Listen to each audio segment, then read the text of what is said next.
Assalamualaikum warahmatullahi wabarakatuh. Pada kesempatan kali ini, pada mata kuliah pengantar makroekonomi Islam, kita akan belajar tentang inflasi. Beberapa waktu yang lalu, kata inflasi sering diucapkan atau sudah dibahas, walaupun tidak banyak. Nah, pada kesempatan kali ini, kita akan belajar bersama lebih jauh tentang apa sih sebenarnya itu inflasi. Nah, inflasi itu bisa dikatakan kalau dari perspektif ekonomi makro, itu stabilitas uang domestik. Ya, mari kita belajar dan untuk mahasiswaku sekalian dibiasakan untuk menonton videonya sampai akhir. Jadi nggak usah tanya temennya sana sini ada tugasnya apa atau gimana, ditonton sampai akhir. Kalau nanti ada tugasnya kalian kerjakan. Jadi nanti ditonton sampai akhir ini bagaimana misalnya di dalam video ini ada tugas, maka ya tugasnya harus dikerjakan seperti itu. Nah, baik, pada pertemuan kali ini kita langsung saja membahas tentang apa itu sebenarnya inflasi. Nah, sedikit pengantar sejarah bahwasanya inflasi itu sudah ada sejak zaman dahulu kala, bahkan sebelum era kerajaan Bizantium, era Spanyol, era Inggris, bahkan di zaman dulu pun inflasi itu sebenarnya ada. Tapi saya akan menceritakan sebuah kisah yang cukup menarik. Waktu zaman kerajaan Bizantium, ini salah satu yang diakibatkan ekspor dan impor dan berkaitan dengan mata uang. Jadi dulu kerajaan Bizantium itu dia banyak sekali ekspornya, banyak semua diekspor. Jadi tidak semua hal yang ekspor itu bagus ya. Jadi impor kadang juga penting. Jadi ekspor itu kan dia barang dalam negeri dijual ke luar negeri. Nah, di kerajaan Bizantium dulu kebijakannya adalah dia menjual semua barang-barang, produk-produknya dijual. Tujuannya apa? Dia cuma untuk mempertahankan emasnya. Jadi biar emasnya itu gak kemana-mana. Dia dapat emas dari luar negeri biar bisa ditampung, bisa dapat banyak, persediaan emasnya banyak, mata uangnya banyak seperti itu. Justru hal ini udah menjadikan terjadinya inflasi. Kenapa? Karena barang pangan yang dijual ke luar negeri ternyata di dalam negeri juga kurang, dipaksa dijual. Ujung-ujungnya apa? Barang-barang di dalam negeri itu jadi mahal. Oleh sebab itu ya kita harus bersyukur, misalnya kita beli nasi goreng mungkin di Indonesia 10.000, kalau kita ke Taiwan misalnya nasi goreng bisa sampai 100.000, atau kita ke UK misalnya, atau kita ke Jepang misalnya.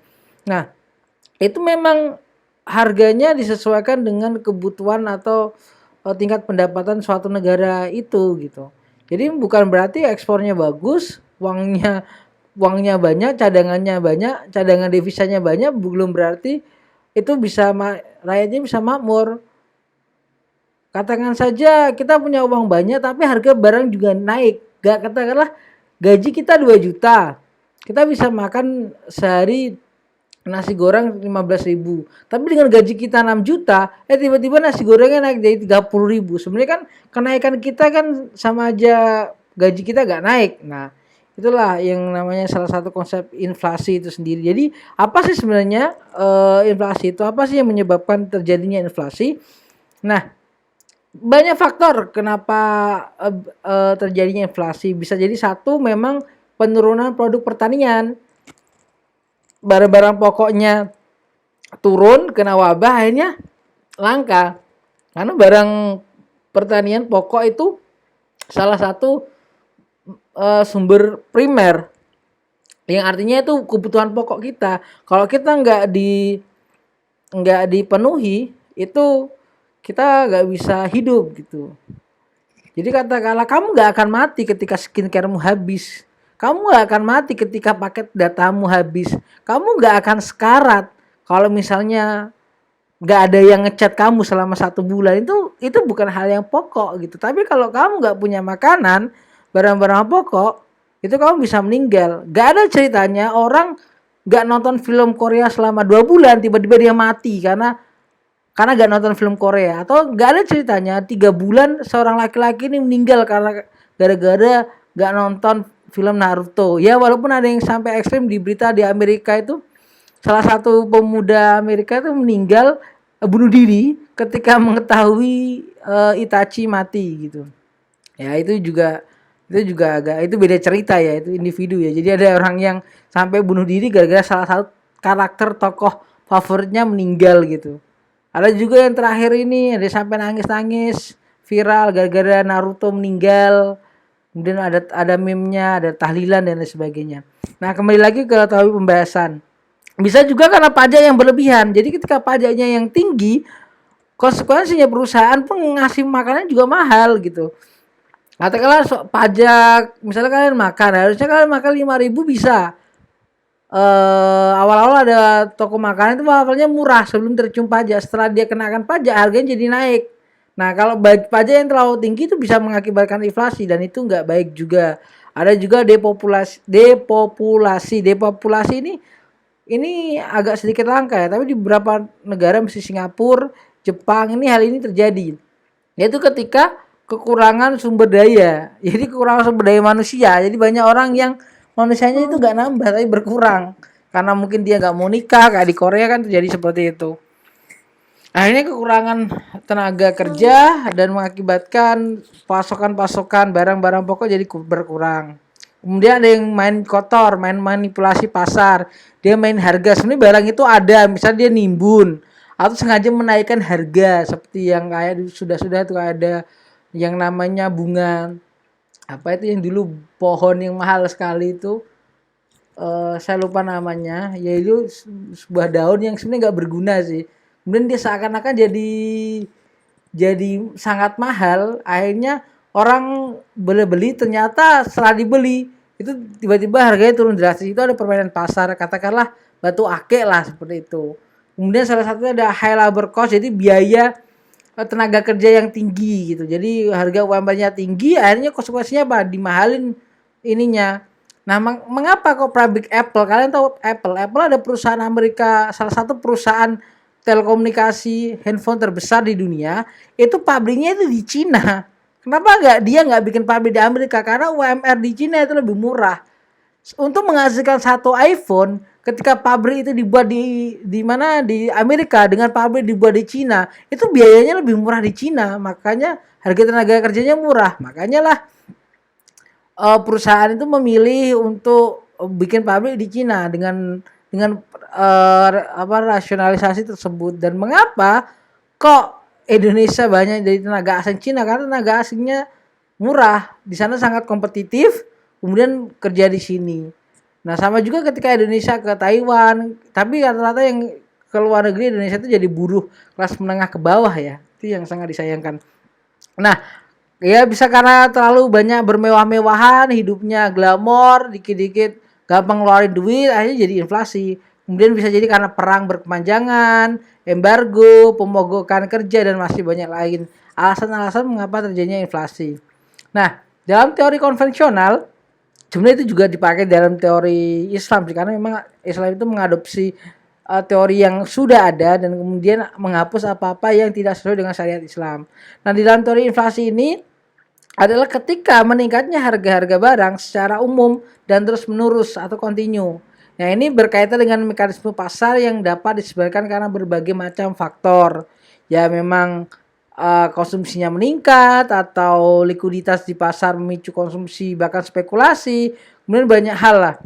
Misalnya ada isu corona, kemudian masker jadi naik, ada isu apa, baru isu loh, baru isu itu bisa menghancurkan harga. Misalnya katakanlah inilah, ya sederhana aja kan, itu loh rumah makan itu pesugihan, gini-gini kan, rumor itu bisa menghancurkan pasar. Jadi usahanya jadi sepi gara-gara rumor, gara-gara omongan tetangga itu perusahaan bisa bangkrut. Nah, seperti itu.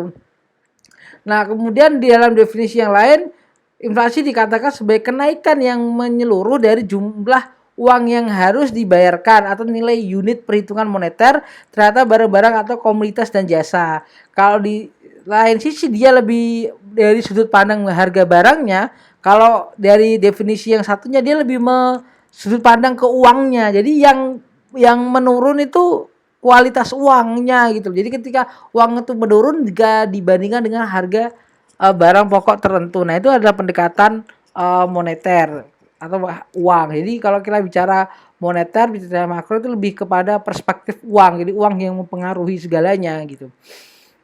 Nah, Jika ada penurunan unit perhitungan moneter terhadap barang-barang dan komoditas dan jasa, itu disebut deflasi. Jadi deflasi itu ternyata pernah terjadi di Jepang. Jadi uang kita sekarang itu bahkan tidak lebih berharga daripada uang kita yang di masa yang akan datang. Katakanlah uang kita 1.000 bisa beli telur, besoknya 1.000 kita itu bisa beli 2 telur. Nah, itu namanya deflasi. Jadi apa value dari uang kita itu malah naik. Nah, ini adalah ada yang namanya rate of inflation. Jadi itu adalah tingkat inflasi yang dihitung dari perubahan dari tingkat harga secara umum. Nah, biasanya itu harga apa yang diukur? Biasanya ada perwakilan per tiap satuan unit. Itu diwakilkan dengan harga tertentu kemudian dihitung. Cara hitungnya gimana? Tingkat harga T dikurangi tingkat harga T-1. T-1 maksudnya tingkat harga tahun 2010 dikurangi tingkat harga 2009 dibagi tingkat harga tahun 2009 dikali 100.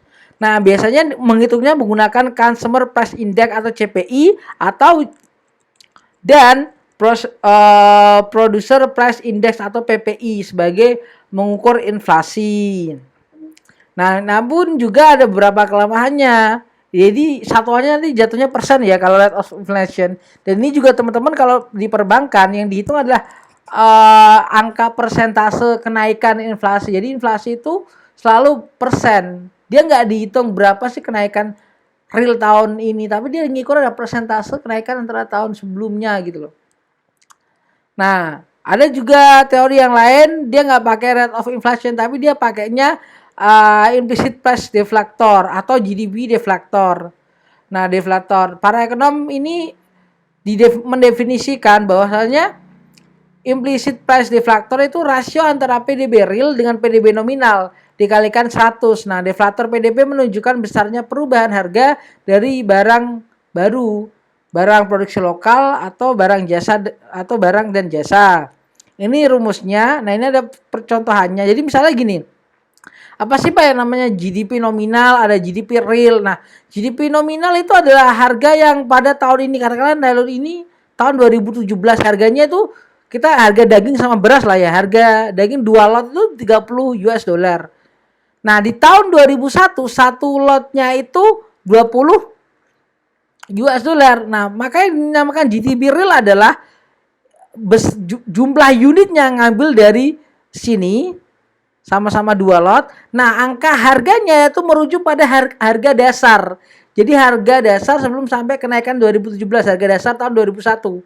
Jadi yang dipakai kalian bisa lihat 20 US dollar, ini 20 US dollar, 10 US dollar, 10 US dollar. Nah, untuk jumlah banyak unitnya itu diambil dari sama GDP nominal 2 lot. Jadi banyaknya unit itu diambil dari tahun yang sama, tapi harganya itu ngambil dari harga nominal tahun 2001 gitu. Jadi kemudian GDP deflator bisa dihitung GDP nominal 2017 dibagi GDP real 2017 dikali 100 sama dengan nanti ada 150. Ini cara menjelaskan gampangnya ya, karena nanti kita akan belajar terkait GDP atau pendapatan nasional. Ini sekilas saja. Nah, apa sih golongan inflasi? Kalau inflasi dilihat dari segi berat parah tidaknya inflasi itu ada dibagi menjadi 4. Ada ringan, sedang, berat, dan hiperinflasi. Kalau ringan ya 10%, kalau sedang 10 sampai 30%, kemudian berat 30 sampai 100%, dan hiperinflasi itu di atas 100%. Nah, ini pernah terjadi di Indonesia di era Soekarno. Kalau teman-teman nggak banyak yang tahu ya, di era Soekarno ini sampai naik 635% pada tahun 1966. Kenapa? Karena waktu itu Pak Soekarno ingin mencanangkan proyek pembangunan besar-besaran. Akhirnya menerbitkan banyak mata uang. Konsekuensinya terjadilah yang namanya inflasi besar-besaran sampai 635%. Dan ini juga terjadi 77% itu pada era Soeharto. Jadi harganya naik banget dan sempat pulih pada eranya Pak Habibie. Sebenarnya Pak Habibie itu bagus itu. Dia sampai bisa menurunkan inflasi, saya lupa angkanya 45 atau 60%. Itu sampai itu prestasi yang luar biasa, cuman dilengsarkan karena masalah politik kan. Itu gara-gara salah satu alasan kenapa Pak Habibie dilengsarkan adalah karena itu Timur Timur lepas dari Indonesia. Ya itu agak disayangkan sih, padahal di era Pak Habibie ekonominya lancar, cuman yang beliau bukan politisi ya. Jadi kalau bertaruh dengan para politisi emang agak repot ya. Kita benar juga belum tentu menang, belum tentu dianggap benar gitu. Jadi politisi itu rumit itu. Katakanlah omnibus law sekarang problematika apakah mana partai yang benar, mana partai yang salah, itu semua masih abu-abu dan begitulah. Nanti akan ada pembahasan sendiri kalau kalian belajar tentang politik. Kembali lagi, nah ini yang paling parah itu di Zimbabwe. Jadi di Zimbabwe itu sampai gara-gara dia utang ke Cina, dia gara-gara konsekuensi utang ke Cina, dan dia nggak bisa bayar gara-gara tujuannya itu pertumbuhan infrastruktur, butuh modal banyak. Akhirnya kan dia di sana inflasinya udah parah, berujung sampai biar lunas dia akhirnya ngikut Cina untuk memakai mata uang yuan di Zimbabwe itu sejak Januari tahun 2016. Nah, kalau pembagian inflasi dari segi sumbernya itu ada satu inflasi permintaan. Jadi itu timbul karena permintaan masyarakat akan barang terlalu kuat, kayak kemarin masker lah ya. Salah satu contohnya kayak contoh masker. Karena inflasi itu kan harga rata-rata gitu kan. Jadi kalau barang-barang pada naik itu namanya inflasi. Kalau misalnya yang naik cuma satu ini, itu nggak dinamakan inflasi. Misalnya tiba-tiba mie ayam depan rumah kalian tiba-tiba harganya naik gitu. Nah itu nggak inflasi itu. Jadi harga rata-rata barang pokok tertentu yang udah diklasifikasikan itu naik gitu serentak, maka namanya inflasi. Enggak kok tiba-tiba wah harga telur ini tiba-tiba naik gitu, harga skin Mobile Legend tiba-tiba naik ya, itu bukan inflasi itu. Nah, dari segi yang lain inflasi biaya, yaitu inflasi yang timbul karena ongkos produksi. Jadi karena biaya produksinya yang mahal itu mengakibatkan supply inflation. Jadi inflasi karena supply-nya. Kemudian ada inflasi yang campuran, yaitu kombinasi antara permintaan dan dorongan biaya. Nah, kalau inflasi berdasarkan pada asalnya, yaitu ada dua. Inflasi dari dalam negeri atau domestic inflation, dan yang satu sisi inflasi yang berasal dari luar negeri.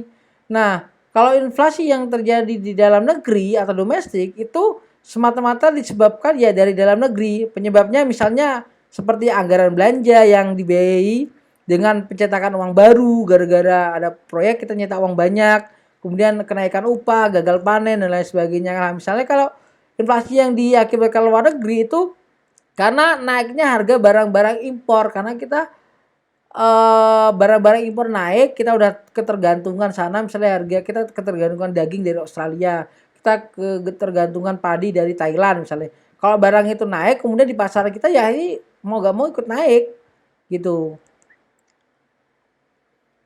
karena ada kenaikan tarif impor. Nah, kalau di dalam Islam itu teori-teori inflasi dalam Islam itu sama sebenarnya, beda-beda tipis. Yang pertama menimbulkan gangguan terhadap fungsi uang, terhadap fungsi tabungan, fungsi pembayaran di muka, dan fungsi daya unit perhitungan.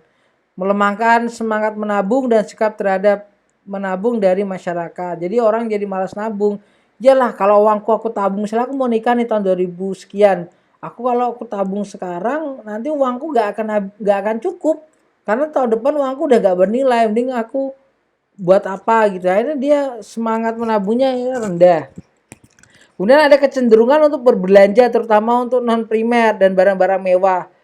Kemudian kalian punya uang 10 juta, ya udahlah beli sekarang aja iPhone daripada uangku lebih gak bernilai tahun depan, mau beli sekarang. Nah, itu ada arah-arah seperti itu. Kemudian mengarahkan investasi pada hal-hal yang non produktif.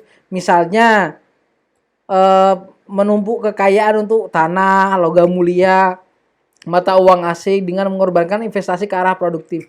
Jadi gini teman-teman, mungkin kalian ada berapa kajian, ada semangat nabung atau investasi emas karena dia emas itu kondisinya stabil dan dia cenderungan naik. Nah itu boleh-boleh saja, tapi ketika ini dalam berpikir kita secara makro, ketika semua orang yang di muka bumi kecenderungannya itu adalah nabung emas dibandingkan dengan membiayai usaha orang, nah itu yang jadi bahaya. Itu bisa jadi inflasi.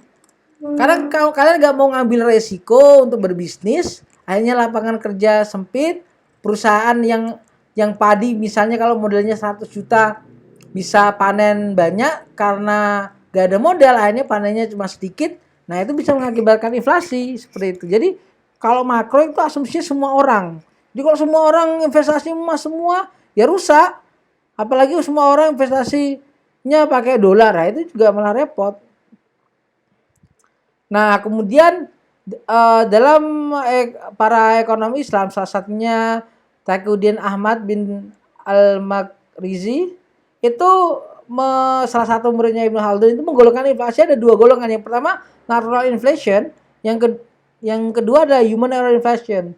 Jadi inflasi itu ada dua penyebabnya, itu secara alami, yang kedua karena kesalahan manusia. Nah, kalau misalnya natural inflation itu ya memang ada variabel-variabel atau faktor-faktor yang kita tidak bisa punya kendali. Misalnya terjadi akibat turunnya penawaran, agregat, atau permintaannya naik, atau perangkat bencana dan sebagainya, kita nggak bisa mengendalikannya. Jadi kalau dalam dirumuskan itu sama dengan teori uang beredar. Jadi M itu jumlah uang beredar dikali sama V kecepatan peredaran uang, P itu tingkat harga, T itu jumlah barang dan jasa. Kadang simbolnya juga Q. Nah, Y itu tingkat pendapatan nasional atau GDP. Nah, konsekuensinya apa? Ketika misalnya kalian kayak seperti yang saya katakan tadi, ketika sektor uangnya terlalu berlimpah, uang dari asing misalnya kayak di Bizantium itu penumpukan uang, kemudian kebanyakan barang-barang disetorkan ke luar negeri, padahal kita juga butuh, itu bisa mengakibatkan inflasi seperti itu. Tapi itu karena kesalahan manusia. Nanti saya akan jelaskan di error tadi, human error. Yang ini murni karena kita nggak bisa mengendalikannya. Misalnya kalau tiba-tiba kita tergantungnya memang misalnya di Singapura lah ya. Singapura itu dia gak punya lahan, gak punya padi, gak punya peternakan, gak punya daging. Misalnya dia ngambil daging dari Australia, padi dari Thailand. Misalnya kalau negara-negara itu terjadi pandemi atau panennya gagal, imbasnya ya ke Singapura. Kekurangan padi itu bukan karena salah Singapura, memang kondisinya seperti itu. Dia bergantungnya pada luar negeri karena dia emang itu negara trading, negara perdagangan, bisnisnya. Jadi dia nggak punya kayak pertanian, nggak punya sumber daya alam, beda seperti kita. Pure itu natural. Nah, jadi misalnya gangguan terhadap jumlah barang dan jasa dalam suatu perekonomian, T. Naiknya daya beli masyarakat secara real. Misalnya nilai ekspor lebih besar daripada nilai impor. Yang udah saya jelaskan tadi. Kemudian secara neto terjadi impor uang yang mengakibatkan M turun, sehingga V dan T tetap, maka P naik. P tadi adalah harganya jadi naik, yang di Bizantium tadi. Nah, ini human error. Jadi human error itu ya terjadi karena kesalahan manusia. Misalnya itu korupsi dan administrasi yang buruk, ini buruk ya. Kenapa sih Pak kok korupsi bisa jadi inflasi? Itu parah banget korupsi ini yang mengakibatkan inflasi. Seperti kalian tahu proyekan-proyekan itu, karena memang kita sistem kepartean ya. Jadi orang yang lolos jadi DPR, jadi gubernur, konsekuensinya apa? Dia harus cari balik modal, cari untung. Jadi mainnya di mana? Di proyek. Proyek yang seharusnya itu biayanya cuma 30 juta, itu digelembungin jadi 500 juta misalnya. Lah itu gimana caranya? Itu harganya dinaikin. Harga besi yang harusnya cuma bisa dibeli 30 juta, 10 juta itu digelembungin jadi 50 juta atau 60 juta. Akhirnya itu bukan harga real yang sebenarnya, tapi di laporan dia mencantumkan harga realnya ada sekian. Nah, itu yang mengakibatkan inflasi, maladministrasi itu, ke korupsi itu. Jadi misalnya ada proyekan apa dia minta jatah, kan laporannya kan harus sesuai dengan uang yang diminta. Jadi dia ngakalnya apa? Digelembungin. Sama lah kalau kalian tuh anak mahasiswa anak aktivis proposal pendanaan. Kalian minta ke Kabak Mawa, biaya ini kalian gelembungin. Seakan-akan itu harga sebenarnya, padahal itu bukan harga sebenarnya. Kalau ini secara masif jatuhnya bisa inflasi. Yang kedua, pajak yang berlebihan, yang seperti saya jelaskan tadi. Kemudian pencetakan uang dengan masuk menarik keuntungan yang berlebihan. Itu juga salah. Yang kayak zamannya Pak Soekarno itu juga terlalu banyak dicetak uang, tidak ada nilai produktivitas, cuma cari keuntungan, ya akhirnya terjadilah yang namanya inflasi. Nah itu mungkin dari saya dan ternyata emang nggak ada tugas.